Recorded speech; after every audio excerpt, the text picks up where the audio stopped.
So it's great to have a beautiful open porch like this and to keep the shrubbery low and to be able to say hello to your neighbors. We've still got the little fences to keep the dogs at bay, of course, but this is a great way to sit in the afternoon and say hi or come out and have your morning coffee. A lot of the Fan District houses have wonderful front yard porches.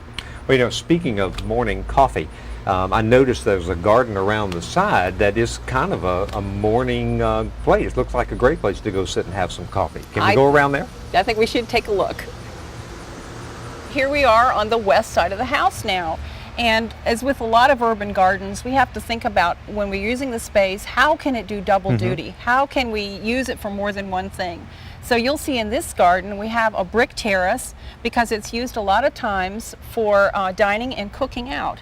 A lot of the plant material you'll see around is also used in the cooking.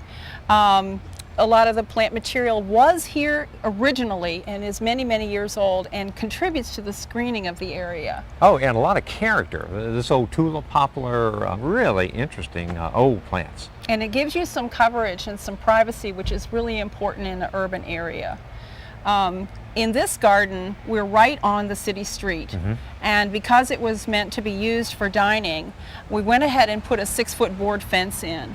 But to soften it, of course, we wanted to use some greenery, some plant material. So we have hanging baskets on the fence and azaleas for spring color in this area, some George Tabors.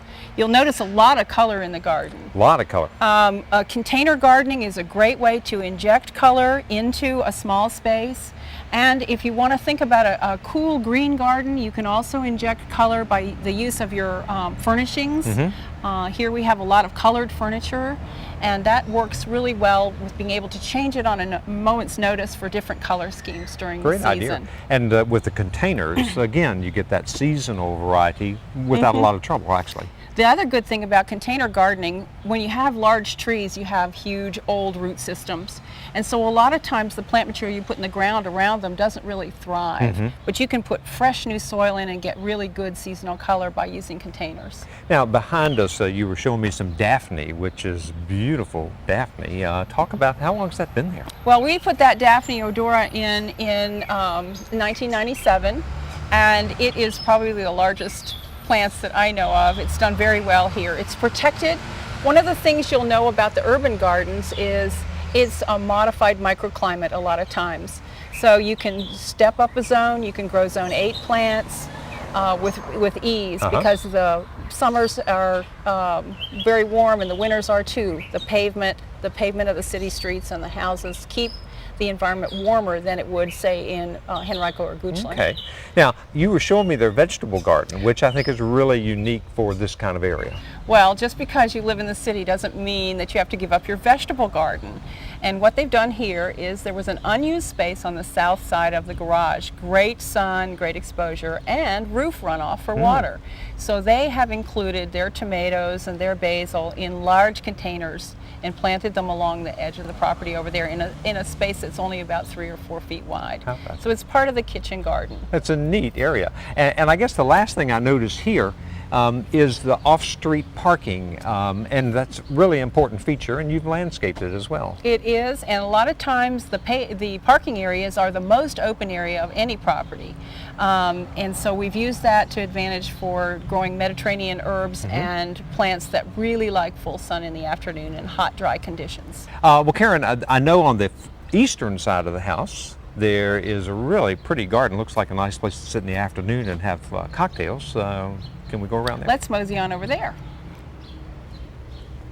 Here we are on the east side of the house in a garden with a very different flavor. Not as many people use this space at one time, and we had to create privacy here as much as on the other side.